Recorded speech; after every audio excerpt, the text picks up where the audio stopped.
Hi book friends, this is Kat. Welcome or welcome back to my channel.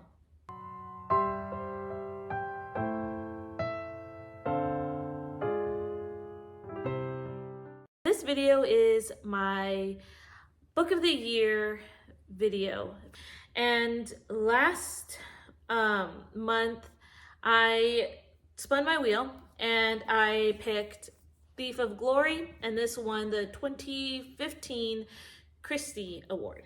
So let me give you a quick synopsis of this book. This book follows a young boy named Jeremiah Prince. It actually starts 70 years later, before like majority of the story takes place, and he looks back and recounts his life. So his, I guess, flashback, he is a young Dutch boy living in the Dutch West Indies, which is present day Indonesia. And the Dutch colonized the area. He is basically from a well-to-do family, and he's a good marble player, like shooting marbles. And he was one day awestruck by this young girl named Laura Jensen, who recently came from Europe. And basically he's head over heels for her, wants to impress her. And then the next person he happens to meet is Charlie. He's American. His dad's like the owner of like some oil company or something, and like Laura's dad works underneath him. So basically he's like kind of like attached to Laura in that way. Like they both families know each other, and he hangs around her. And thus starts their lifelong battle. Like Jeremiah and Charlie do not like each other. They are quite mean, brutal sometimes. That's basically like that beginning part of the story. The story does continue, and this is on the onset of World War II, and so Jeremiah's family gets separated, and he ends up going to a camp that is guarded by the Japanese.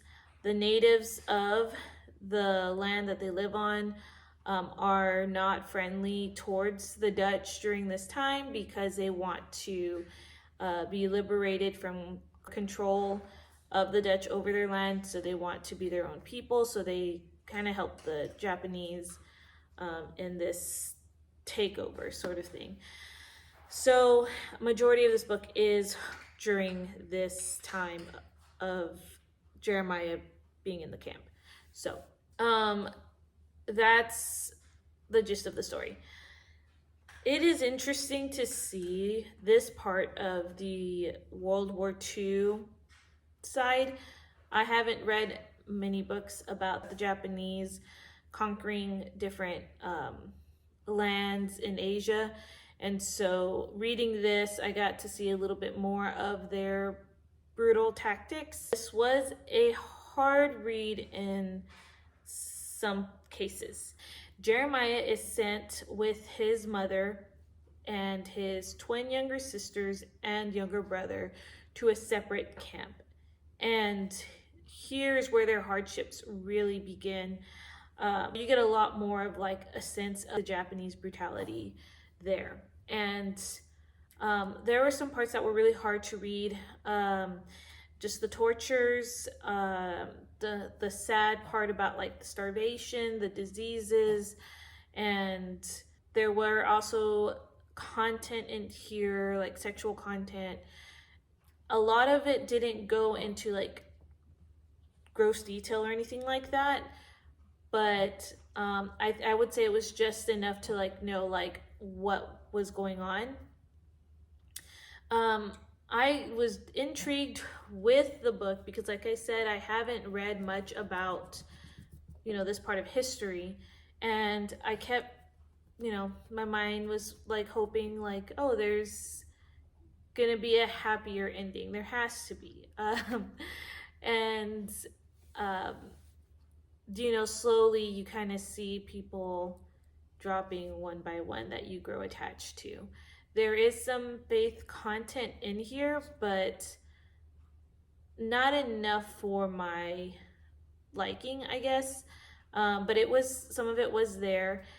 I guess to the point where we got towards the end, you find that there is this mystery that is surrounding Jeremiah's not speaking about, and you wondered what it is that he's kind of holding back, because you feel like you heard the whole story, you've seen how certain people pass, and you're left wondering, like, what is he holding back, because you feel like you know everything. And it wasn't until the last chapter where you found out like this mystery part, and I will say I was very much disturbed by it, and I didn't like it. So I'm not giving away what that was. Some people may not be bothered by it, but for me, this was not a book that, had I known where it was going to end, that I wouldn't have picked this book up. And I honestly was left, I finished it around like 7 o'clock one evening, and like my mood was like very much disturbed for the remainder of that night. And I think I would say it was like a moral decision that a certain character made, and in their mind was considered right, but when you look at it, it really isn't. That's all I'm gonna say. With that being said, I gave this book a 1, which is my first one of the year. I usually don't give books 1. Usually I DNF a book, but I actually was just a chapter away when I kind of found out like this big secret, and I figured, you know what, just finish the book because I was right there anyway. But it did rate it, so I did rate it low. So anyway, that was the book. With that being said, these last 2 books on my wheel, as you could see, are a little bit more uplifting, I feel. So I've spun it, and the one that won is The Secret of the Old Depot Grocery Store, and this is by Amanda Cox, and I loved Amanda Cox book that I read for this challenge already earlier this year, and that was At the Edge of Belonging. And so I'm excited to see that she won again. I get to read another book of hers. This book is, I'm expecting to be emotional because it follows 3 generations of women, and they are, the grandma, the mother, and the daughter. And so the grandmother and the daughter are wanting to save this grocery store that I guess the grandmother owned, and the mother to the daughter doesn't want anything to do with it. She doesn't want her daughter to inherit it or anything like that. Like, she is like wanting to close this. So that's one timeline.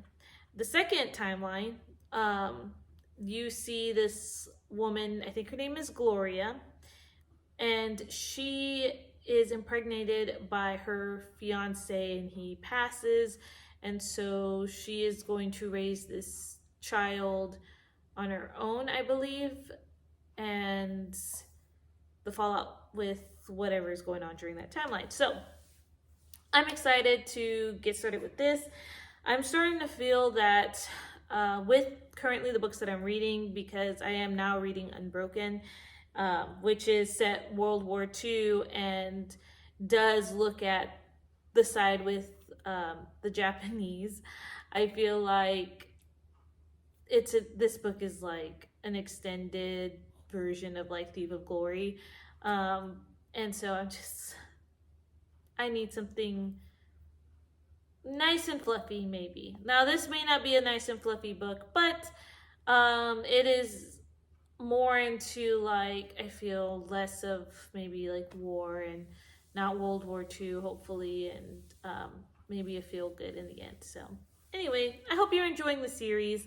I have one more book to go, and you will already know what it is because you saw the screen, but it is going to be a Becky Wade book, which would be read in October, but I'll still do this little segment and just mention about the book later. So I hope you guys are having a great day, and I will see you guys in another video. Bye.